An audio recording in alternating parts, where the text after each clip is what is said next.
Christmas Eve, Pittsburgh, Pennsylvania. Snow clung to the edges of our old colonial house like lace, and the smell of roasted turkey drifted from the kitchen into the living room where family gathered. The fire crackled in the stone fireplace, scattering shadows across the walls. I stood at the head of the table, glass of red wine raised, ready to make a simple toast, grateful for another year, for health, for the presence of family. But before I could speak, David, my only son, set his fork down with a deliberate clink. The sound was small, yet it sliced through the laughter and the jingle of Christmas music in the background. He leaned back in his chair, his wife Melissa beside him, her perfectly manicured hand resting on his arm as if to give silent encouragement. "Dad," he said, his voice calm but sharp. "It's time. You should write the will. The house, the savings, everything. You need to put it down now, and it should all come to me." For a moment, I thought I'd misheard him.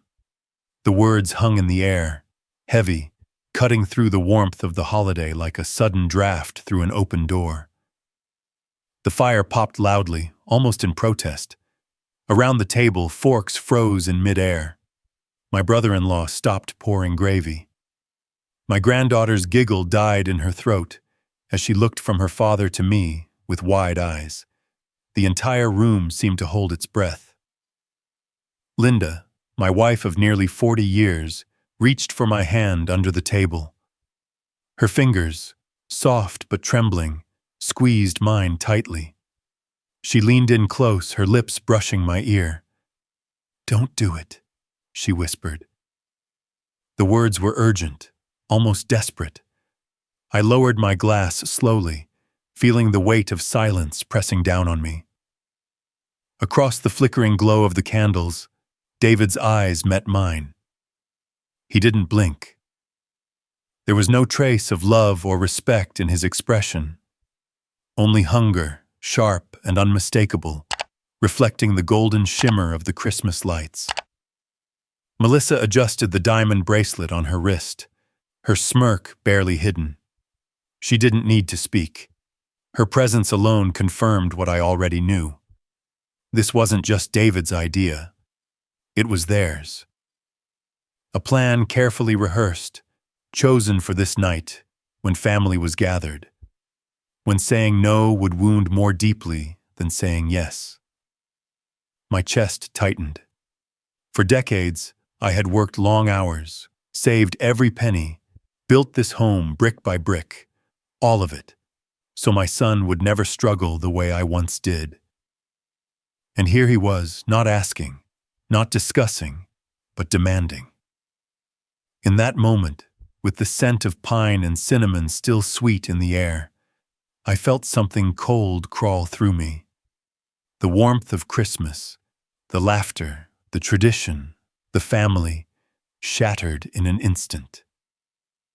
The crack had appeared, a fissure in the foundation of everything I thought family meant. And I knew, as surely as I knew the snow would fall through the night, that nothing in this house would ever be the same again. My name is William Turner. I'm 68 years old, a retired construction engineer, and this house, the brick colonial on a quiet street in Pittsburgh, was the greatest project of my life.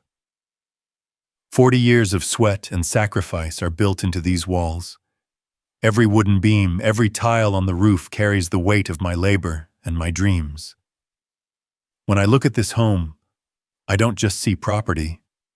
I see the life Linda and I carved out from nothing.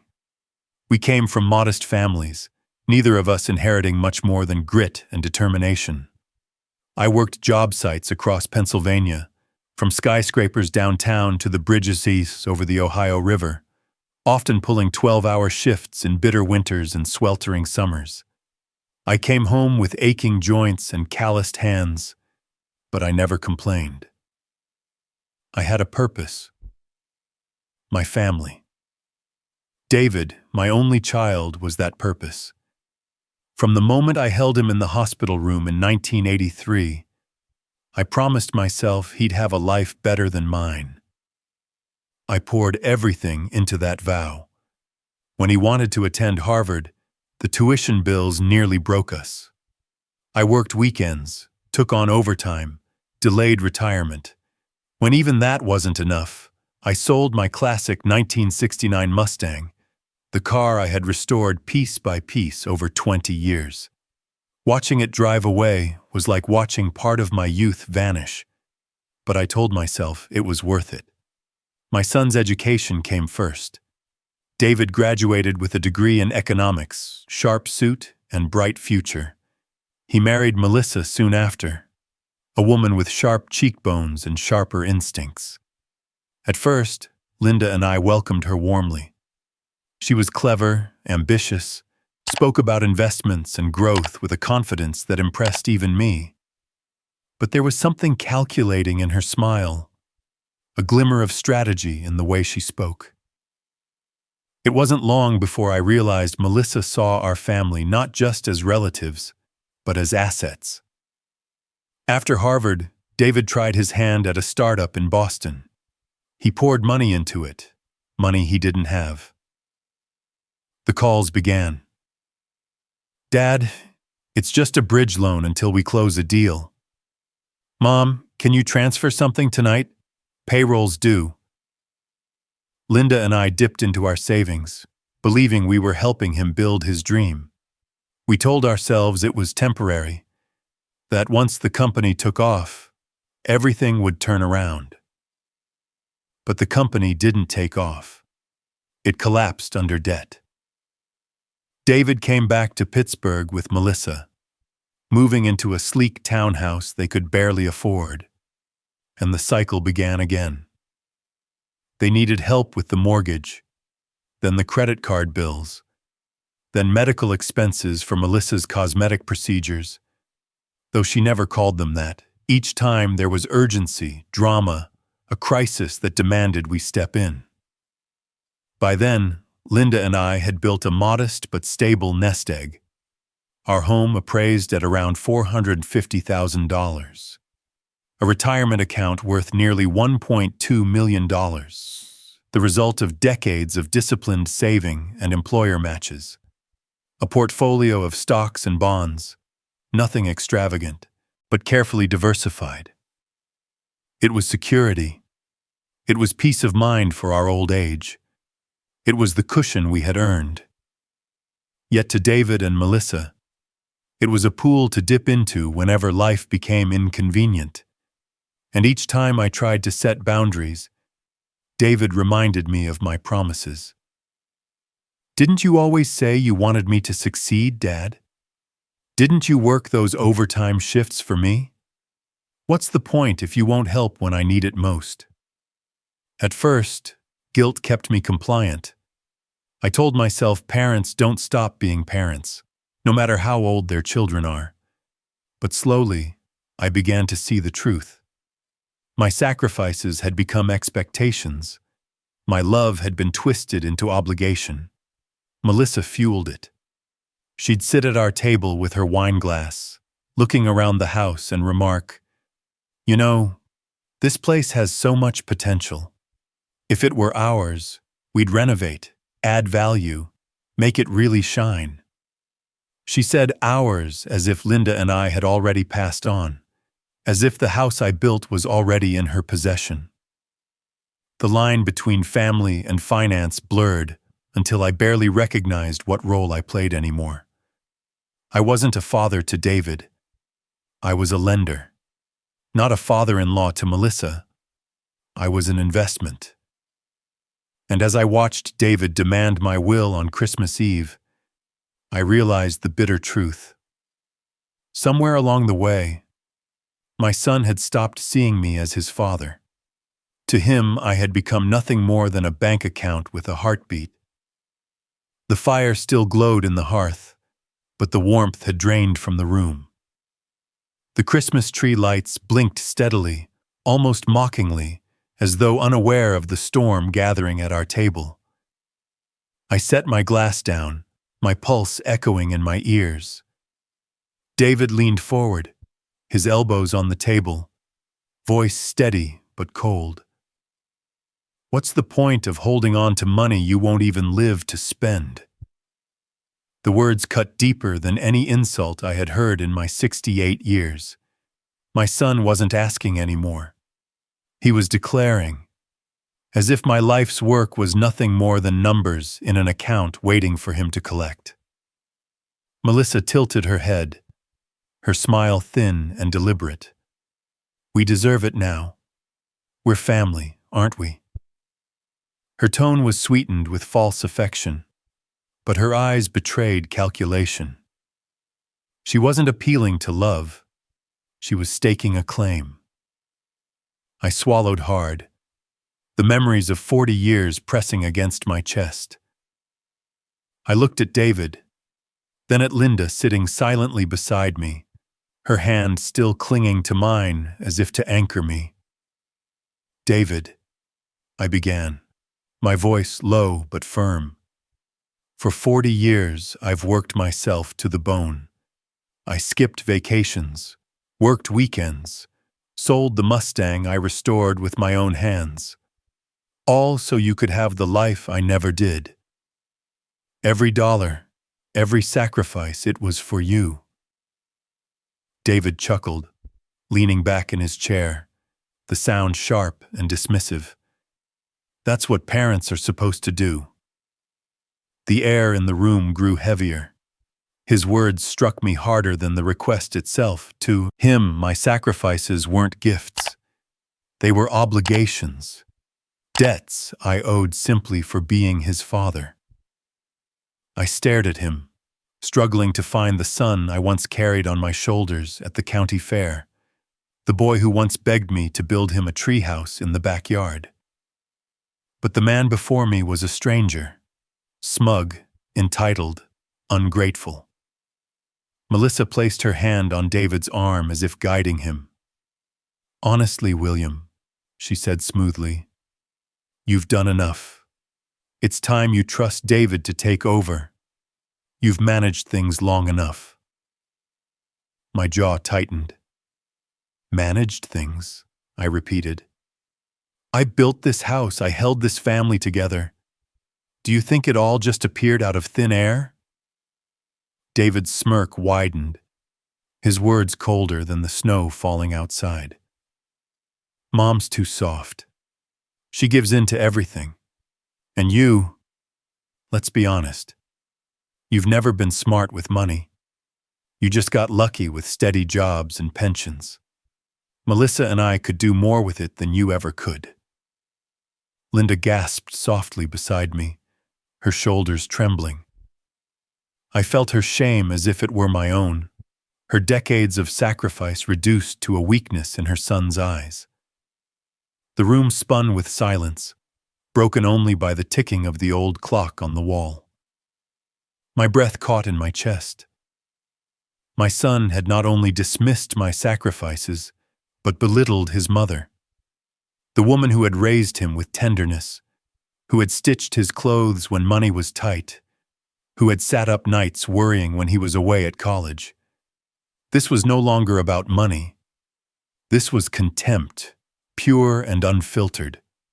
I looked at David, truly looked at him, and realized that he no longer saw us as parents.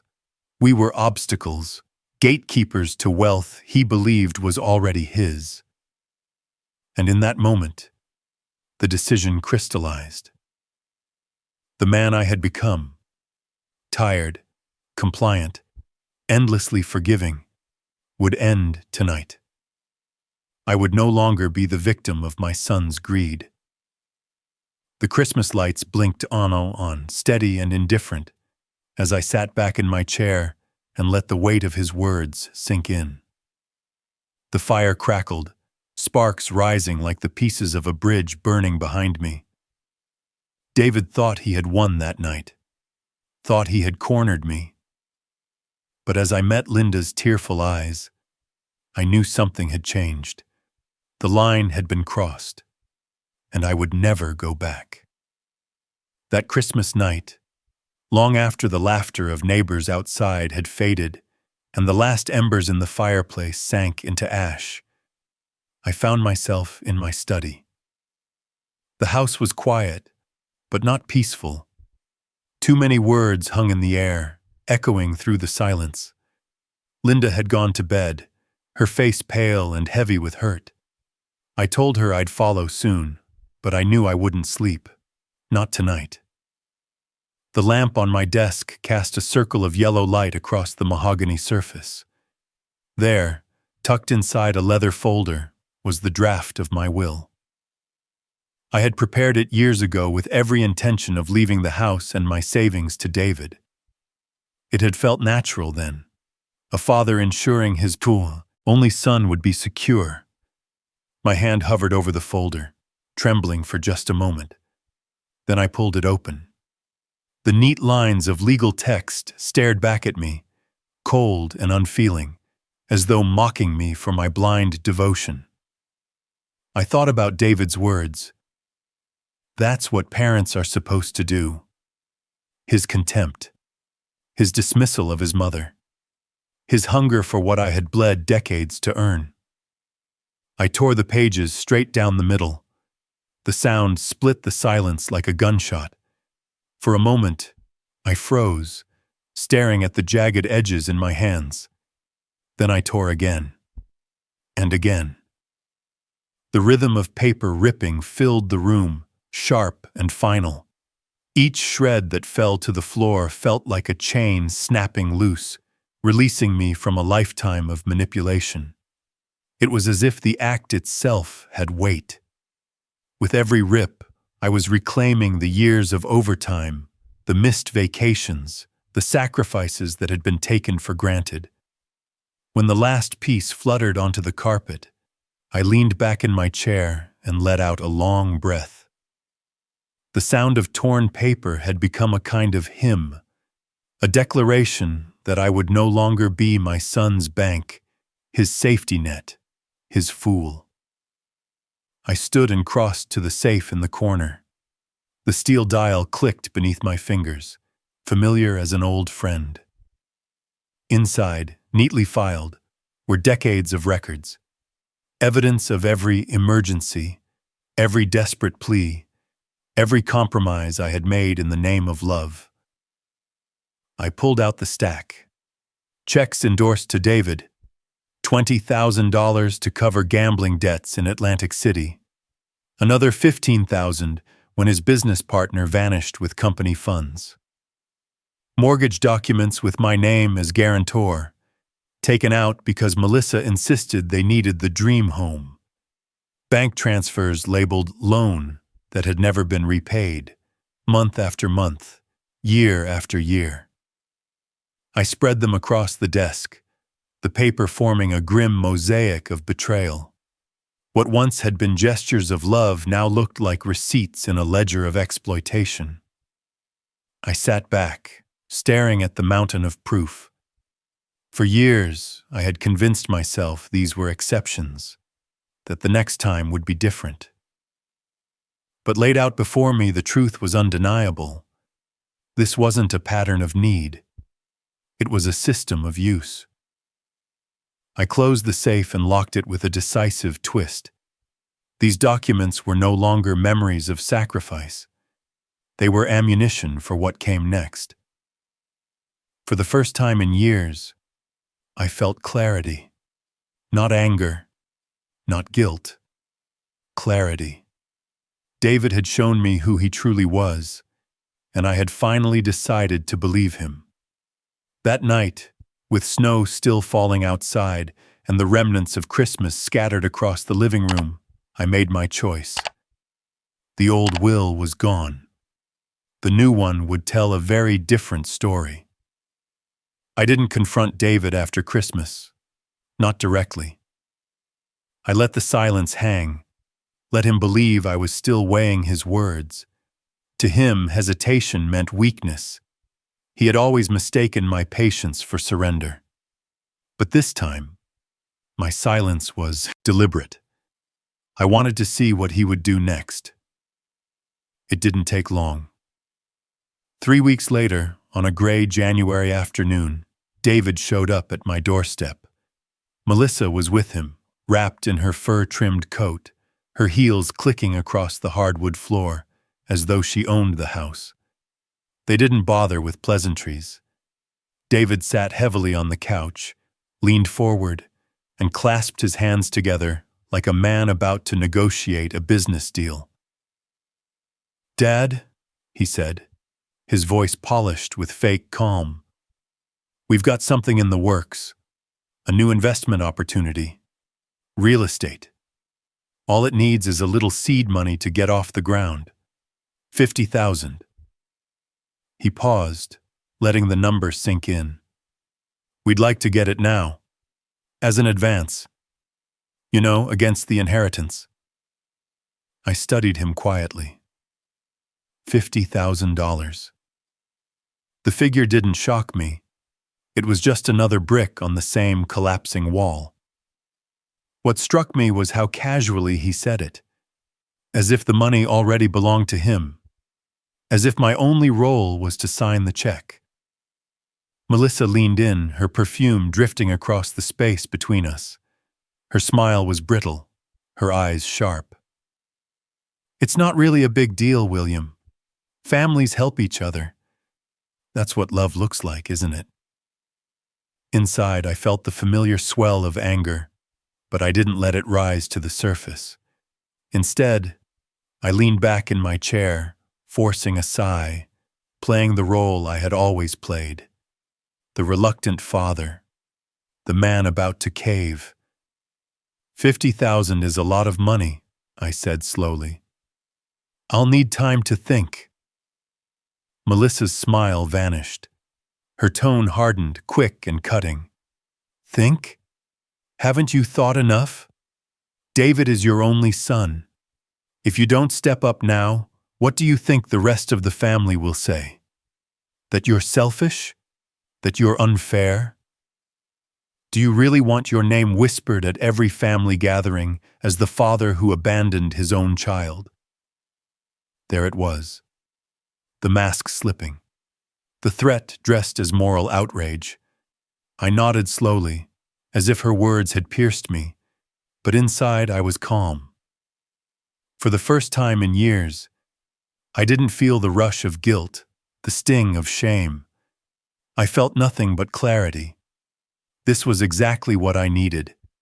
Proof of their intent, their willingness to manipulate, to coerce. While Melissa spoke, I reached casually into my pocket and pressed the small button on my phone. The recording app lit up silently, capturing every word, every accusation, every threat. David shifted uncomfortably, sensing the tension but unwilling to intervene. He was always the weaker of the two, always letting Melissa drive the blade while he stood behind her. He rubbed his temples and muttered, "We've waited long enough, Dad. If you won't help, then maybe we need to reconsider how we treat this family relationship." I looked at them, my son and his wife, and for the first time, I didn't see family at all. I saw predators, circling, growing bolder each time they thought they smelled blood. "Let me think about it," I said again, calm and measured. Melissa stood, smoothing her coat. "Don't think too long, William. Time isn't on your side." The door closed behind them, their car engine roaring down the driveway. I sat in the silence that followed, phone still recording in my pocket. I replayed Melissa's words, the venom in her tone.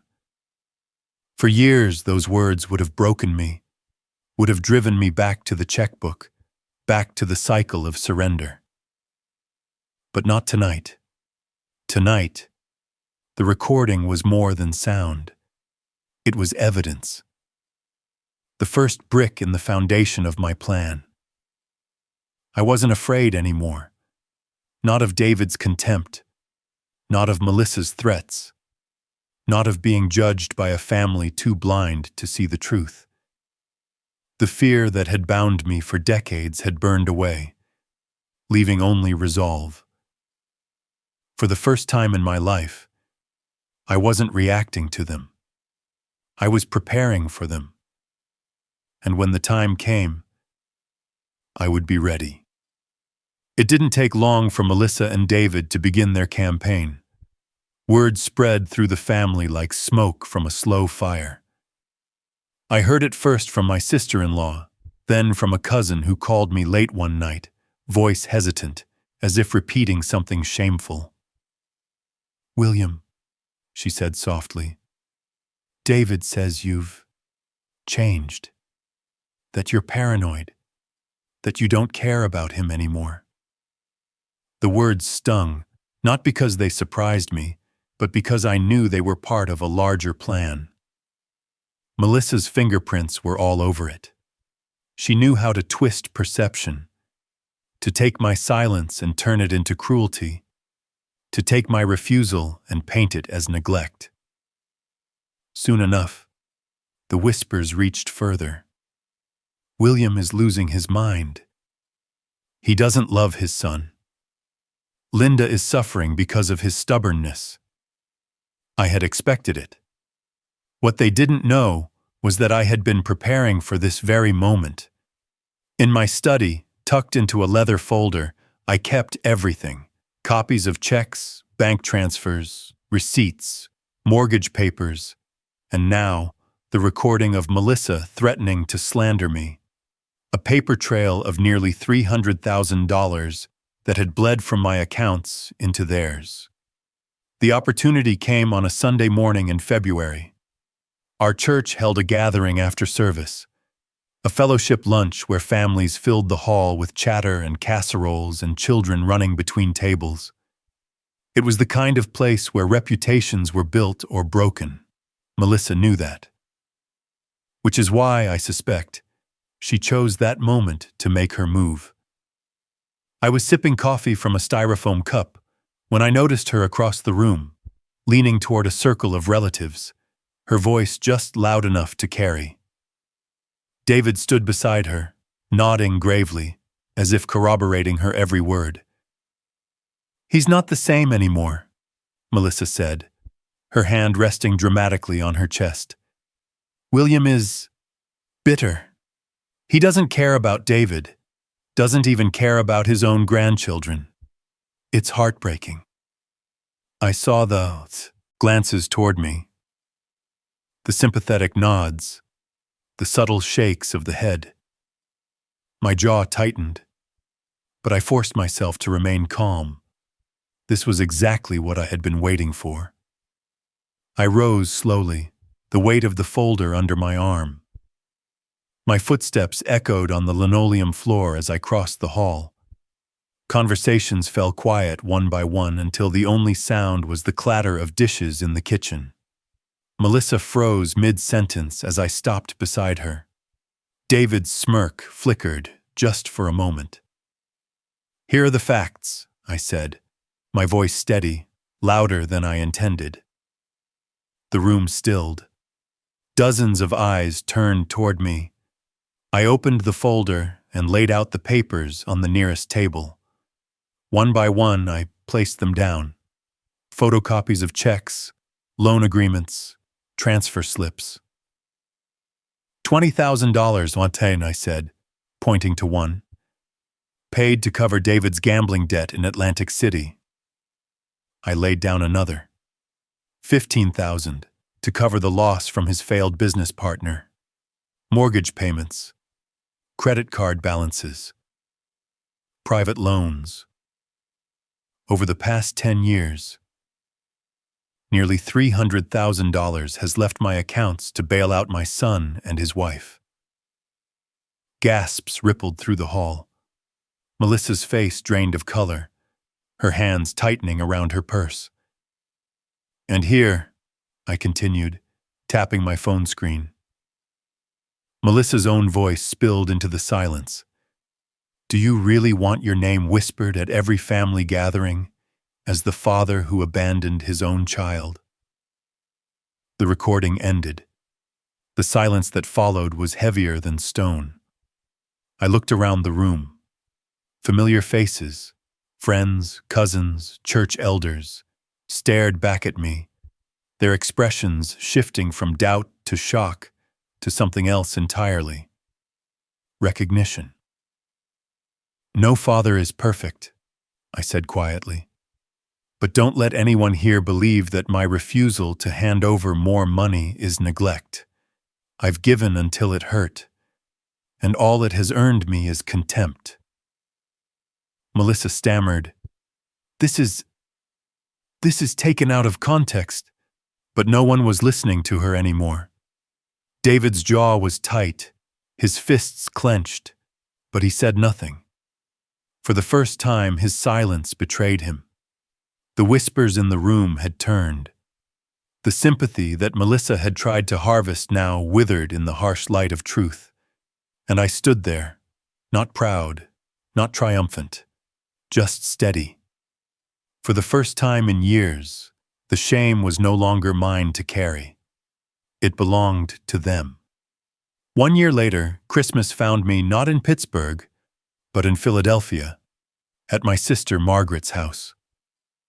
She insisted on hosting the family that year, saying it was time for everyone to come together again. I knew what she really meant. Time to mend fences, time to heal. But I had no illusions. The wounds David and Melissa had carved into this family weren't going to vanish over a turkey and some carols. The old colonial-style home was alive with sound, children laughing as they chased each other around the tree, uncles shouting over a football game on the TV, the smell of ham and gingerbread drifting through the rooms. Margaret's dining room table gleamed under the chandelier, set with her best china. Every relative was there, even David and Melissa. When they arrived, their entrance was polished, rehearsed. David wore a crisp navy blazer, Melissa draped in a red dress that sparkled under the lights. They greeted everyone with exaggerated warmth, as though last year's chaos had never happened. I caught their eyes across the room. Melissa's smile tightened when she saw me. David looked away first. For the first hour, I said nothing.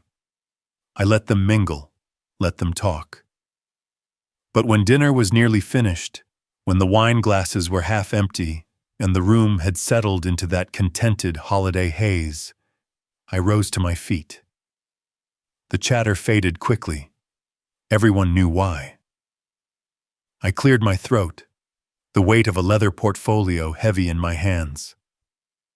"I want to say something," I began, my voice carrying across the table. "It's been a difficult year.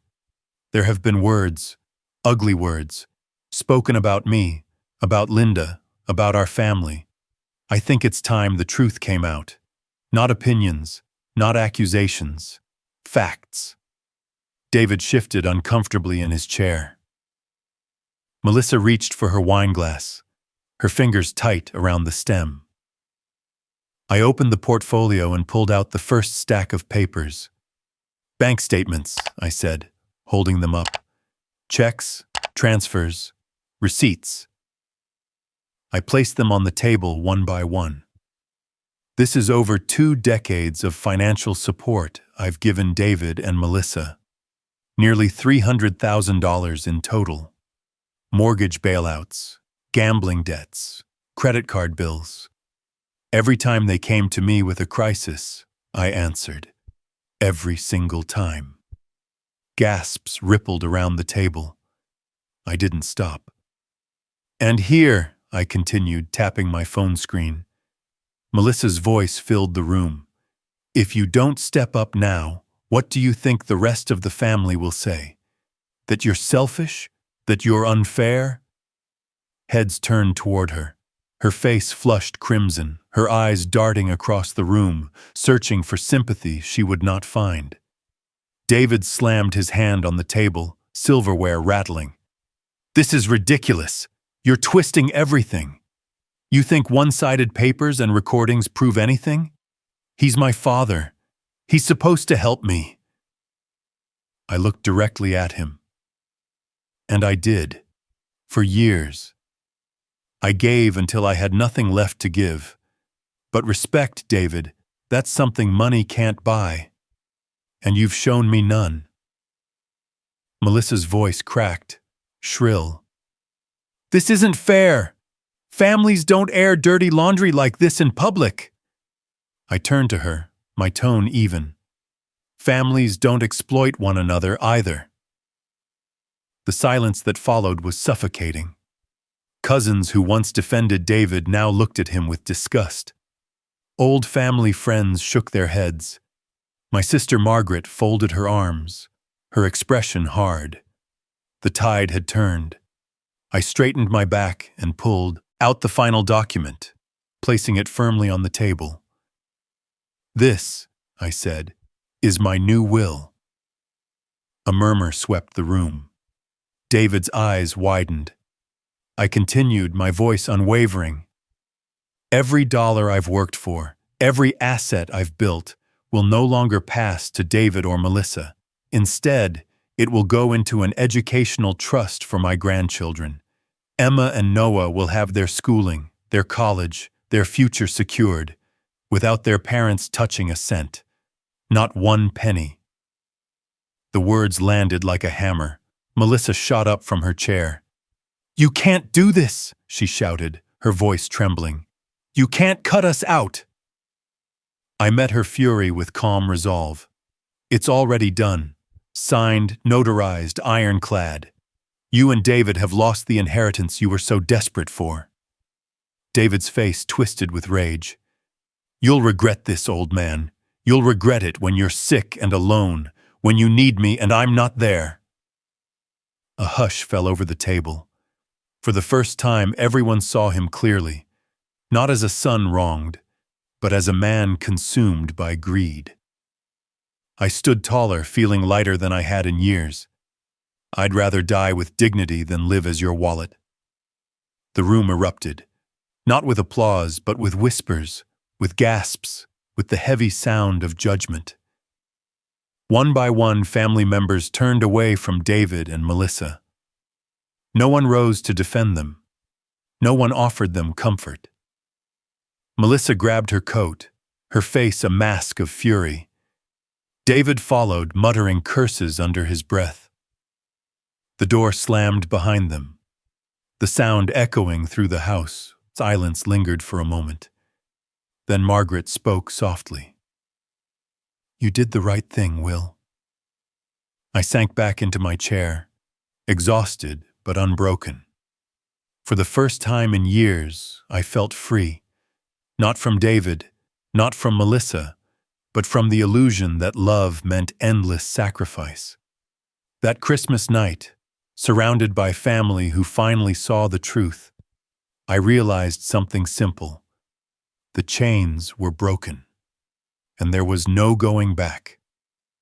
David left in a storm of fury, Melissa at his side, her heels clattering against the hardwood as they pushed through the front door. The slam echoed through my sister's house, rattling the ornaments on the tree. The silence they left behind felt heavier than all the shouting. Linda sat quietly beside me, her napkin clutched tight in her hand. When I finally looked at her, I saw tears brimming in her eyes. They weren't the frantic tears of panic, nor the bitter tears of betrayal. They were the slow, inevitable tears of a mother who had just watched her son walk away. She whispered, "It feels like we've lost him." I reached for her hand, squeezing gently. My throat tightened, but I forced the words out. Maybe we already did years ago. Tonight just made it real. She nodded, her shoulders shaking, but I could see in her expression that she understood. This was not cruelty, not revenge. It was survival. It was the only way to protect what little peace we had left, to ensure the years we had fought so hard for weren't stolen piece by piece. The rest of the family lingered, unsure of what to say. Some tried to console Linda. Others patted me on the back, murmuring things like, "You did what you had to do," or "It's about time someone stood up to them." But even those words couldn't soften the ache in my chest. Because beneath the anger, beneath the relief, there was grief.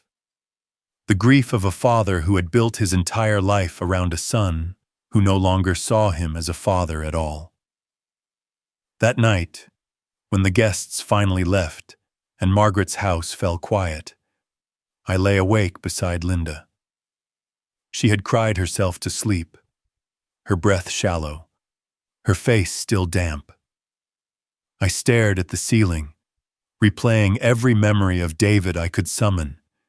The boy on my shoulders at the 4th of July parade, the teenager practicing baseball in the backyard, the young man I dropped off at Harvard, so full of promise. I wanted to hate him. I wanted to erase the sting of his words, the contempt in his eyes. But I couldn't. A father's love, no matter how battered, doesn't vanish. So I made a choice.